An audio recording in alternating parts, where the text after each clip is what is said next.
স্বাগত ডিবিসি সংবাদে আপনাদের সাথে আছি তাসনুভা তন্নি। দীর্ঘ সময় পেরিয়ে গেলেও গণতন্ত্র হত্যাকারী হিসেবে সাবেক ৩ প্রধান নির্বাচন কমিশনারের বিচারের আইনি সুযোগ রয়েছে।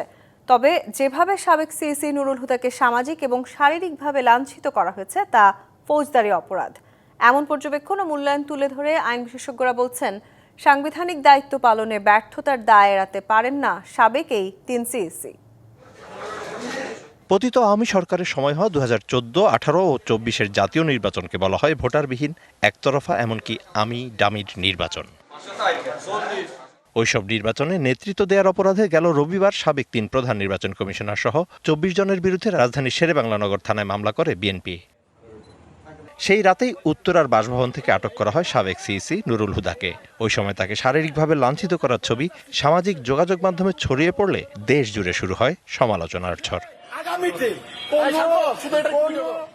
এ বিষয়ে আইন ও সংবিধান বিশেষজ্ঞরা বলেন, বিগত আওয়ামী সরকারকে স্বৈরশাসক হয়ে উঠতে সাহায্য করেছিল সাবেক ৩ সিইসি। ইলেকশন কমিশনকে পুরোপুরি ফ্যাসিস্ট সরকার ব্যবহার করে এই নির্বাচনগুলো করেছে। তারা চক্ষু বন্ধ করে বলছে যে নির্বাচন সঠিক হয়েছে। গণতন্ত্র ধ্বংসের পিছনে যে কজন ব্যক্তি সরাসরি জড়িত, তার মধ্যে নির্বাচন কমিশন, প্রধান নির্বাচন কমিশনারের নেতৃত্বে তার দায় দায়িত্ব অনেকাংশে বেশি। অবশ্য দীর্ঘ সময় পরও কোন আইনে কিভাবে তাদের বিচার করা যায় সেই ব্যাখ্যাও দেন তারা।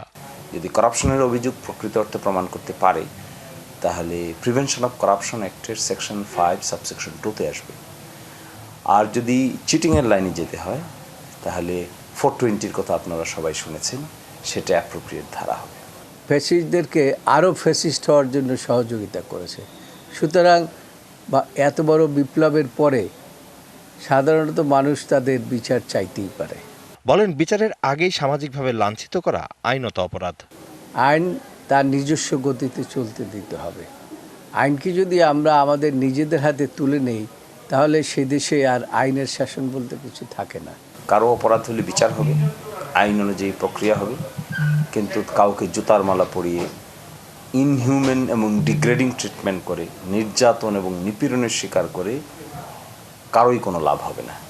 সভ্য সমাজে এটাকে সাপোর্ট করার কোনো অর্থ হয় না। মব সন্ত্রাসের পুনরাবৃত্তি রোধে জড়িতদের সাজা নিশ্চিত করা প্রয়োজন বলেও মত দেন তারা।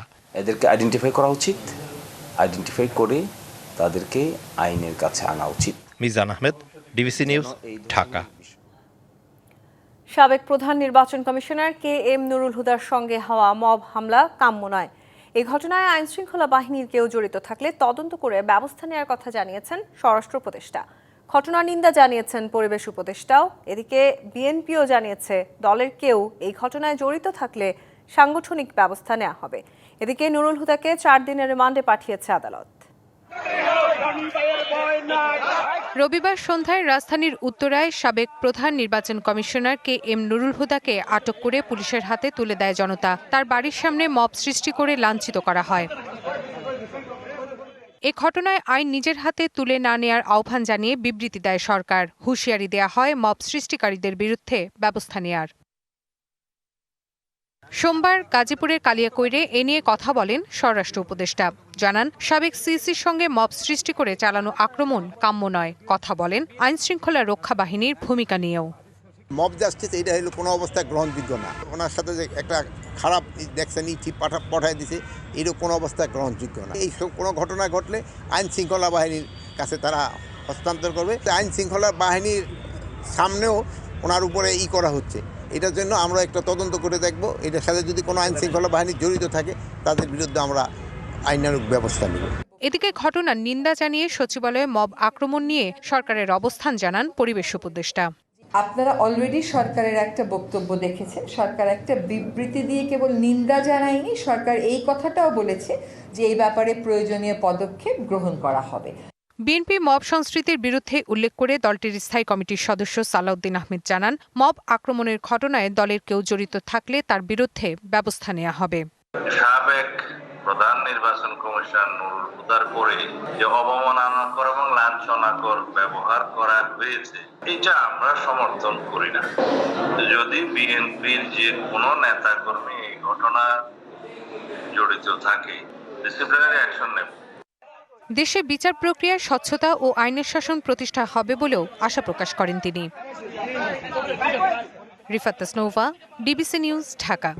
আইনি বাধা না থাকলে জাতীয় নির্বাচনের প্রতীক তালিকায় যুক্ত হতে পারে শাপলা, এমনটাই জানিয়েছেন নির্বাচন কমিশনের কর্মকর্তারা। রবিবার রাজনৈতিক দল হিসেবে নিবন্ধনের জন্য নির্বাচন কমিশনে আবেদন করে গণঅভ্যুত্থানে নেতৃত্ব দানকারী তরুণদের দল জাতীয় নাগরিক পার্টি এনসিপি দলটি শাপলা প্রতীক চেয়ে আবেদনের পর থেকেই চলছে আলোচনা সমালোচনা। অবশ্য তরুণদের শাপলা প্রতীক চাওয়াকে ইতিবাচক হিসেবেই দেখছেন নির্বাচন ব্যবস্থা সংস্কার কমিশন প্রধান ডক্টর বদিউল আলম মজুমদার। ছাত্র জনতার নেতৃত্বে জুড়ের অভ্যুত্থান ঘটেছে এবং আমাদের যে একটা নূতন ভবিষ্যতের সৃষ্টি করার সুযোগ সৃষ্টি করেছে। তারা আকাঙ্ক্ষা ব্যক্ত করেছে যে তারা একটা রাজনৈতিক দল হবে। রাজনৈতিক দল হলে কতগুলো তাদের যে অনেকগুলো নিয়মকানুন তাদের মেনে চলতে হয়। ফেব্রুয়ারিতে নির্বাচন সাদরে গ্রহণ করেছে দেশবাসী। যারা একসাথে যুগপৎ আন্দোলন করেছে তাদের সবাইকে নিয়ে জাতীয় সরকার গঠন করতে চায় বিএনপি। রাজধানীর গুলশানে চেয়ারপারসনের রাজনৈতিক কার্যালয়ে গণফোরাম ও এনডিএম এর সাথে বিএনপির লিয়াজো কমিটির বৈঠক শেষে এসব কথা বলেন আমির খসরু মাহমুদ চৌধুরী। 31 দফা যে সংস্কার প্রস্তাব সেটা বাস্তবায়ন করব আমরা সবাই মিলে। জনাব তারেক রহমান সাহেব আগেও ঘোষণা দিয়েছেন একটা জাতীয় সরকারের মাধ্যমে সেটা বাস্তবায়ন। ফেব্রুয়ারির প্রথমার্ধে নির্বাচনের যে আলোচনা জনগণ সেটা অত্যন্ত ইতিবাচকভাবে নিয়েছেন এবং যে আশঙ্কা ছিল জনগণের মধ্যে সেটা কেটে গিয়েছে। সমস্ত জাতি এখন নির্বাচনী টানেলে প্রবেশ করেছে। জাতীয় পরিচয়পত্র তৈরি, সংশোধন ও প্রদানে ঘুষ লেনদেন সহ বিভিন্ন অভিযোগে একযোগে দেশের 13 জেলার নির্বাচন অফিসে অভিযান চালিয়েছে দুদক। এ সময় দুদকের সামনে বিভিন্ন অভিযোগ তুলে ধরেন সেবাগ্রহীতারা। অভিযানে রাজশাহী নির্বাচন অফিসে দুর্নীতির প্রমাণ মিলেছে। এছাড়া ময়মনসিংহ ও দিনাজপুরে হাতে নাতে ধরা পড়েছে বেশ কিছু অনিয়ম। জাতীয় পরিচয়পত্র তৈরি, সংশোধন সহ বিভিন্ন সেবা পেতে হয়রানির অভিযোগ বেশ পুরনো। এসব খতিয়ে দেখতে দেশের 13টি জেলায় নির্বাচন অফিসে একযোগে অভিযান চালায় দুর্নীতি দমন কমিশন। সোমবার দুপুরে রাজশাহী নির্বাচন অফিসে অভিযানে গিয়ে সেবা প্রত্যাশীদের কাছ থেকে অতিরিক্ত টাকা নেয়ার প্রমাণ পায় দুদক। আমরা ছদ্মবেশে দুজন গ্রাহকের সাথে কথা বলে জানতে পারি আউটসোর্সিংয়ের কর্মচারীরা তাদের কাছ থেকে 230 টাকা করে আদায় করে। পরবর্তীতে আমরা চ্যালেঞ্জ করলে তারা কোনো ট্রেজারি চালান আমাদেরকে দেখাতে পারেনি। আমরা এ ব্যাপারে কমিশন বরাবর বিস্তারিত প্রতিবেদন দাখিল করব। তবে অভিযোগ অস্বীকার করেছেন আউটসোর্সিংয়ের কর্মকর্তারা। আমরা যে 230 টাকা করে যেটা চালান ব্যাংকের মাধ্যমে দিতে এবং কপিগুলো তো আপনাদেরকে দেখালো, এই কপির মাধ্যমে ভেরিফাই কপি প্রদান করা হয় না। আমরা নিই না এবং আমরা এই বিষয়ে জানিও না। ময়মনসিংহ জেলা নির্বাচন অফিসে অভিযানের পর অনিয়মের সত্যতা পাওয়ার কথা জানায় দুদক। তবে নির্বাচন কর্মকর্তার দাবি কোনো অনিয়ম হয়নি। অভিযানকালে প্রথমে আমরা কিছু সেবাগ্রহীতাদের জিজ্ঞাসাবাদ করছি এবং কয়েকজনকে জিজ্ঞাসাবাদে আমরা এখানে গ্রাহক সেবা ও হয়রানির প্রাথমিক সত্যতা পেয়েছি এবং এই সংক্রান্ত বিভিন্ন রেকর্ডপত্র আমরা এখান থেকে সরবরাহ করতেছি। আমাদের দুদকের যে টিম তারা কয়েকজন সেবাগ্রহীতাকে এখানে নিয়ে আসছেন। আমি দেখলাম যে অনেকগুলো হলো যে সেবাগ্রহীতাদের যে অভিযোগটা ছিল আবেদনের বিষয়গুলো কিন্তু অনেক আগে নিষ্পত্তি হয়ে গেছে। আরও দু একজন তারা বিভিন্ন রকম আপত্তি তুলেছেন, সেগুলো ওনারা বলছেন, আমরা সেগুলো দেখতেছি। দিনাজপুরে এনআইডি সেবা প্রদানে আঙুলের ছাপ গ্রহণে হয়রানির সত্যতা পাওয়া যায়। অনলাইনে যে আঙ্গুলের ছাপ আছে এইখানে আমরা একটা হয়রানির সত্যতা পেয়েছি। জাতীয় পরিচয় সংশোধনের জন্য আবেদন করেছে তাদের যে রেকর্ডপত্রগুলো পর্যালোচনা করে আমরা কমিশনে একটি প্রতিবেদন দাখিল করব। এছাড়া নওগাঁয় সেবা নিতে আসা প্রত্যেকের কাছ থেকে সরকার নির্ধারিত ফির অতিরিক্ত 100 টাকা নেয়া এবং পাবনায় বয়স সংশোধনের ক্ষেত্রে হয়রানির অভিযোগ পেয়েছে Dudok. Habibur Rahman, DBC news desk. 3 দফা দাবির বিষয়ে সরকারের কাছ থেকে কাল সকালের মধ্যে ইতিবাচক সিদ্ধান্ত না আসলে প্রধান উপদেষ্টার কার্যালয় ঘেরাও করার ঘোষণা দিয়েছে বিডিআর কল্যাণ পরিষদ। এর আগে শাহবাগের প্রধান সড়ক অবরোধ করে আন্দোলনকারীরা। এতে শাহবাগের আশেপাশে যানজট তৈরি হয়।